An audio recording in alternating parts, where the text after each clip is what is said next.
Բարև ձեզ, ես Վահագն Կարապետյանն եմ, այսօր ես կընթերցեմ Համոսայանի «Գարուն է գալիս» բանաստեղծությունը։ Ձմեռը հալվել է, դարձել է առու, դարձել է վտակ, Արաքսի հունով նա գնում է հեռու, գնում է, լցվում է ծովը անհատակ։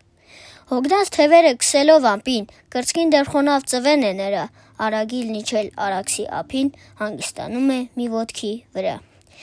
Երկինքն ու երկիրը մեզ ձայն են տալի, դռները բացեք, գարուն է գալիս, աղբյուրն աղբյուրին իր գիրկ է կանչում, իրար են փարվում հովերը արթնացած։